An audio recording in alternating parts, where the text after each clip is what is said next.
All right, let's kick it off with the gang. Farmer Jim, I go to you first. You've been Mr. All In. Are we at a crossroads for stocks today? Simple answer is yes. And I think what you define that crossroads as, Scott, is that the Fed is clearly going to become less supportive. Today's PPI number just continues the trend of inflation being much higher than expectations. So now we're not only talking about the taper being accelerated this week, we're talking about much sooner rate hikes next year than was expected just a few months ago. That does have the market on edge. It's something that the market will adjust to. But what we need to expect going forward is higher volatility. We've lived in such a benevolent regime for the last 14, 18 months. It's been 18 months since the S&P 500 touched its 200-day moving average. And that's just an indication of low volatility that is likely to reverse, but returns are also likely to be positive. So buckle your seatbelts. One interesting cross current today, Scott, is that energy and financials are actually accelerating today. And that's in the face of a very red tape. It's a sign that maybe the market is saying the Fed won't kill growth by these accelerated taper and the sooner than expected rate hikes. Wonder if the question then becomes, Pete, is the Fed, if it doesn't kill growth, is it going to kill this rally? Is it going to put an end to this conversation about, well, the S&P is only 3% away from a new record high? Are we at the crossroads that we suggest at the top of the program?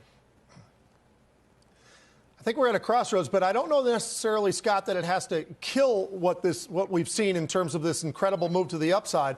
But it certainly is going to change how people are viewing things, and that's something that we've been dealing with for a while now. Is we talk about rotation all the time. It's going to be a rotation. Jim was just talking about the fact that you look at energy, you look at financials actually doing reasonably well, particularly against the rest of the sectors that are getting hit. Technology being the worst, absolutely getting pummeled again today, including the quality names on the top of the Nasdaq world of Apple and Microsoft and all of those kinds of names. So, you know, I think that we are finding ourselves in a position right now with the Fed. Everybody's very nervous about it.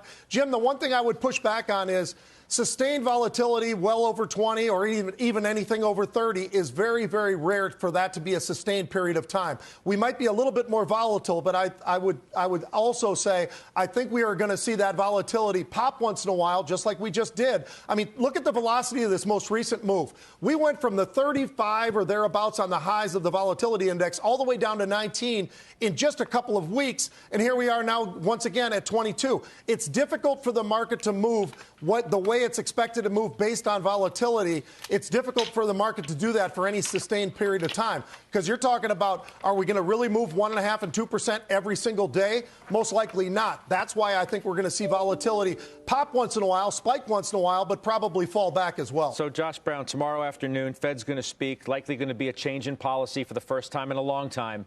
How's the market going to handle it?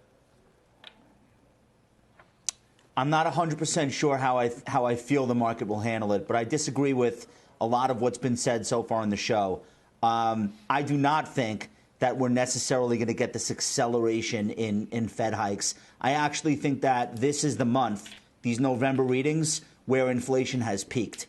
So I actually think we have seen the absolute worst of the supply shocks and their impact on prices throughout the economy right now. Like, we've seen it. It's a classic blow off top, in my opinion. We won't know this for sure. I won't be able to declare victory until a few months have passed with more benign readings. But this is it. You're going to see inventories start to be flooded in the first quarter of next year, which is a whole different type of risk. You're going to see semiconductor shipments explode.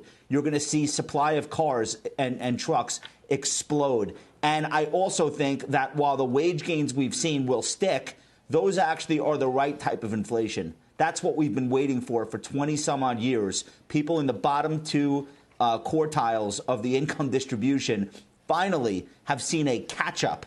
And I think that acceleration in wages is also going to slow down. It won't go into reverse.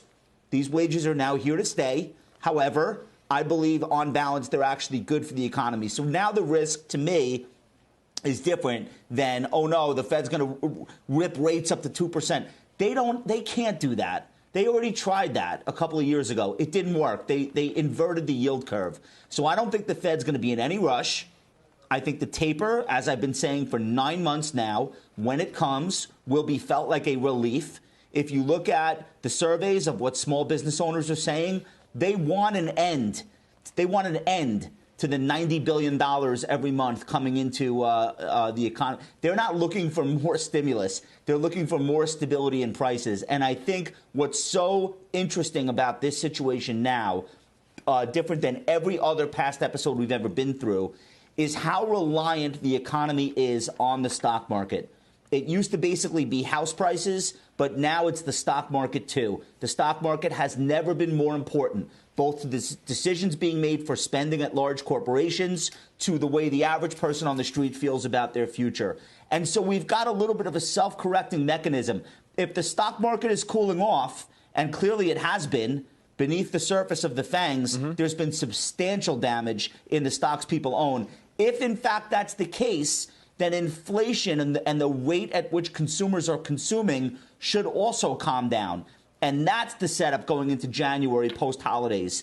Everybody cools off, prices cool off, and the Fed is not under the same type of pressure from headlines as everyone's extrapolating right now. We all need to take a deep breath.